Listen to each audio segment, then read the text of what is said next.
শক্তিশালী হওয়ার জন্য খাদ্যের প্রয়োজন নয়। হ্যাঁ, ঠিক শুনেছেন, শক্তিশালী দেখানো আর শক্তিশালী হওয়া দুটোর মধ্যে পার্থক্য রয়েছে। আর বাইবেল আমাদের জাগতিক নয়, আত্মিকভাবে শক্তিশালী হওয়ার বিষয়ে শিক্ষা দেয়।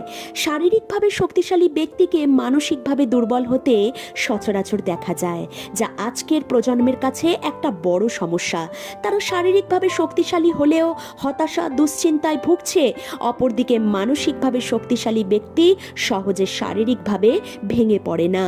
আর বাইবেল আমাদের দেখায় বাবিলের রাজা নাবুখেদনেছর দানিয়াল ও তার সঙ্গীদেরকে বন্দি করে নিয়ে যান এবং রাজকর্মচারীদের আদেশ দেন তাদের খাওয়া দাওয়ায় বিশেষভাবে নজর রাখতে। কিন্তু দানিয়াল সরাসরি না করে দেয় এবং রাজকর্মচারীকে আদেশ দেন 10 দিন পর সাধারণ যুবক যারা রাজার খাবার গ্রহণ করে আপাত দৃষ্টিতে পুষ্টিকর বলে মনে হলেও তারা যে শাক সবজি গ্রহণ করবে তাতে তারা বেশি সুন্দর এবং স্বাস্থ্যবান থাকবে। আর তাই হলো, কারণ দানিয়াল মানসিকভাবে অনেক শক্তিশালী ছিল, কারণ সে বন্দি দশাতেও দিনে 3 বার ঈশ্বরের উপস্থিতিতে যেত।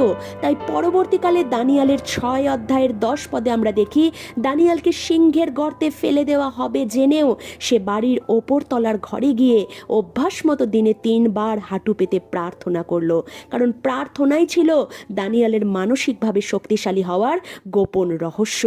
তাই শারীরিকভাবে শক্তিশালী হওয়ার পাশাপাশি আত্মিকভাবে সবল হওয়ার জন্য দৈনিক বচনরূপী খাদ্যকে ঈশ্বরের কাছে চান ও তা গ্রহণ করুন, যা সম্মুখে আসা সিংহের মতো দিয়াবলকে দেখেও দানিয়ালের মতো আপনাকে শান্ত ও নিশ্চিত রাখবে।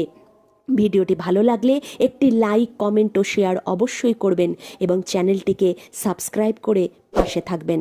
জয় যিশু।